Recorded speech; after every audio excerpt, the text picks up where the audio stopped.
सोचिए, क्या ऐसा हो सकता है कि बहुत स्मार्ट, मतलब अच्छी नीयत वाले लोग भी ऐसी गलतियां कर दें जो उनकी पूरी कंपनी को ही पटरी से उतार दें? हाँ, ये एक बड़ा सवाल है। और ये कौन सी अनदेखी ताकतें हैं जो जो रचनात्मकता को रोक देती है, हमारी सबसे अच्छी कोशिशों के बावजूद? बिल्कुल। और यही सवाल हमें सीधे एड कैटमुल की किताब क्रिएटिविटी इंक तक ले जाता है। आपने नाम तो सुना ही होगा, पिक्सर एनिमेशन स्टूडियोज के सह संस्थापक है वो। हाँ, पिक्सर, बिल्कुल। तो ये किताब बस पिक्सर की कहानी है? नहीं नहीं, उससे कहीं ज्यादा है। ये सिर्फ पिक्सर की कामयाबी की कहानी नहीं है असल में। ये एक कोशिश है समझने की कि एक स्थायी, मतलब लगातार चलने वाली रचनात्मक संस्कृति कैसे बनाई जाए। अच्छा, और उसे बनाए कैसे रखा जाए ये भी? हाँ बिल्कुल। और ये उन अदृश्य बाधाओं की बात करती है जो अक्सर अच्छी से अच्छी टीमों को भी रोक देती हैं। तो किताब का मुख्य उद्देश्य क्या है?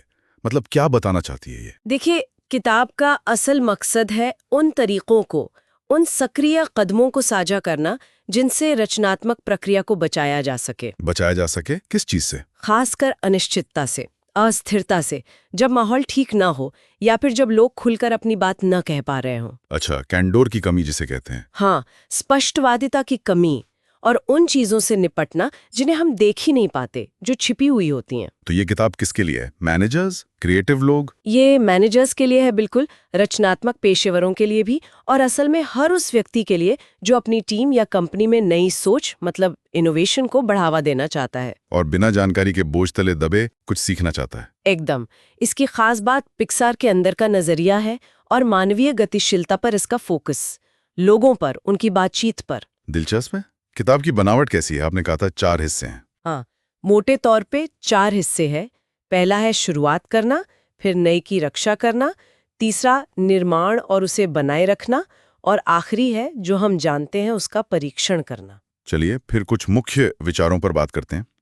एक आपने पहले ही जिक्र किया, स्पष्टवादिता, कैंडोर। हाँ, कैंडोर, ये बहुत महत्वपूर्ण है और पिक्सार का ब्रेन ट्रस्ट इसका एक जीता जागता उदाहरण है। ब्रेन ट्रस्ट, ये क्या है? ये ऐसे स्मार्ट, जुनूनी लोगों का एक समूह है जो फिल्मों के बहुत शुरुआती स्टेज में ही मिलते हैं। अच्छा। और वो एकदम खुलकर सीधी बात करते हैं, समस्याओं को पहचानते हैं, उन्हें हल करने में मदद करते हैं, और सबसे जरूरी बात, क्या? वहाँ किसी का पद या व्यक्तिगत एजेंडा मायने नहीं रखता।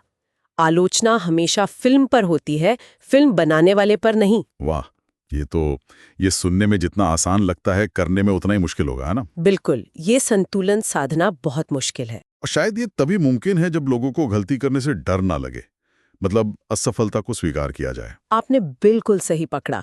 किताब असफलता को गले लगाने पर बहुत जोर देती है। एंड्रू स्टैंटन का एक मंत्र भी है उसमें। क्या? जल्दी असफल हों और तेजी से असफल हों, मतलब फेल फास्ट फेल ऑफन। अच्छा, तो गलतियां बुरी नहीं हैं? नहीं, किताब कहती है गलतियां बुराई नहीं है, वे तो कुछ नया करने की कोशिश का एक अनिवार्य, एक जरूरी नतीजा है। तो मैनेजमेंट का काम गलती रोकना नहीं है? नहीं, बिल्कुल नहीं। मैनेजमेंट का काम है टीम में लचीलापन, मतलब उभरने की क्षमता बनाना, कि वो असफलताओं से सीख सकें और फिर से खड़े हो सकें। लेकिन ये फेल फास्ट करने में एक और चुनौती है जिसका जिक्र है, भूखा जानवर और बदसूरत बच्चा। ये क्या चीज है? हाँ, ये एक बड़ी मजेदार उपमा है। भूखा जानवर मतलब? क्या, कंपनी? हाँ, मतलब कंपनी का जो स्थापित सिस्टम है, जो प्रक्रियाएं हैं, लगातार आउटपुट देने का जो दबाव है, वो है बीस्ट। और बदसूरत बच्चा? वो है नया, अविकसित, शायद अभी उतना अच्छा न दिखने वाला आइडिया। हाँ। एकदम शुरुआती। हाँ। तो होता क्या है कि ये भूखा जानवर अपनी भूख मिटाने के लिए, यानी अपने तयशुदा काम को पूरा करने के लिए, इन नए नाजुक बदसूरत बच्चों को अक्सर पनपने से पहले ही कुचल देता है। ओहो। तो नए विचारों को बचाना पड़ता है। हाँ, बिल्कुल। कैटमुल कहते हैं कि नए विचारों को खास सुरक्षा की जरूरत होती है। तो अगर आइडिया इतने नाजुक हैं, तो शायद आइडिया से ज्यादा जरूरी लोग हो जाते हैं जो उन्हें संभालें। एकदम सही। किताब इस बात पर बहुत जोर देती है कि लोग विचारों से ज्यादा महत्वपूर्ण हैं।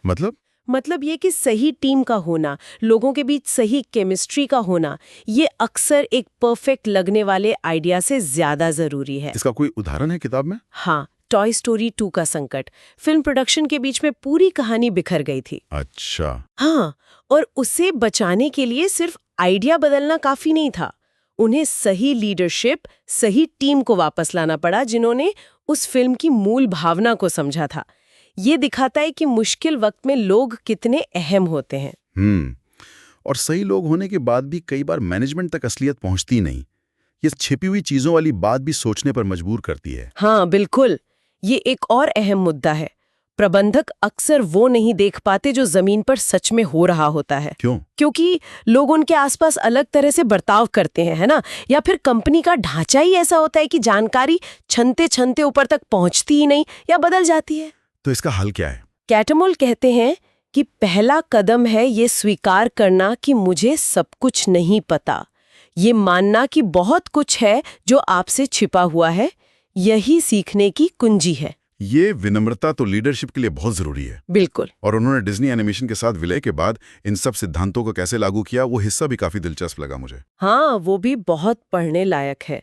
2 बिल्कुल अलग संस्कृतियों को साथ लाना, ईमानदारी बनाए रखना, रचनात्मक स्वतंत्रता को बचाना, ये सब आसान नहीं था। पिक्सार का वो नोट्स डे वाला किस्सा भी तो इसी से जुड़ा है ना? हाँ, नोट्स डे एक बेहतरीन उदाहरण। उन्होंने एक पूरा दिन काम रोक दिया। पूरा दिन? हाँ, और हर कर्मचारी से, चाहे वो किसी भी लेवल पर हो, कंपनी को बेहतर बनाने के लिए सुझाव मांगे। ये उन्हीं छिपी हुई बातों को, उन समस्याओं को बाहर लाने का एक बहुत शक्तिशाली तरीका था। कमाल है। तो अगर हम सार देखें तो क्रिएटिविटी इंक ये तर्क देती है कि एक रचनात्मक संस्कृति का प्रबंधन सिर्फ गलतियों को रोकने के बारे में नहीं है। तो फिर किस बारे में? ये है लचीलापन बनाने के बारे में, स्पष्टवादिता को, कैंडर को बढ़ावा देने के बारे में, और उन अदृश्य बाधाओं को सक्रिय रूप से पहचानने और हटाने के बारे में। और शायद अनिश्चितता को गले लगाने के बारे में। बिल्कुल, अनिश्चितता को अपनाने और सबसे बढ़कर अपने लोगों पर भरोसा करने के बारे में है ये किताब। और किताब के अंत में वो स्टार्टिंग पॉइंट्स वाला सेक्शन भी है जो काफी प्रैक्टिकल लगा। हाँ, वो व्यवहारिक सुझाव देते हैं कि इन विचारों को अपनी टीम या कंपनी में कैसे लागू किया जाए। काफी मददगार है वो। और एक आखिरी सवाल जो किताब पाठक के लिए छोड़ती है, और शायद हमें भी सोचना चाहिए, क्या? कि किसी भी बड़ी सफलता में हुनर का कितना हाथ होता है और कितना किस्मत का, या बस संयोग का, रैंडमनेस का। गहरा सवाल है। और ये मान लेना कि बहुत कुछ है जो अदृश्य है, जो हमारी नजर से छिपा है, ये सोच एक लीडर के काम करने के तरीके को कैसे बदल सकती है। वाकई ये सोचने लायक बात है।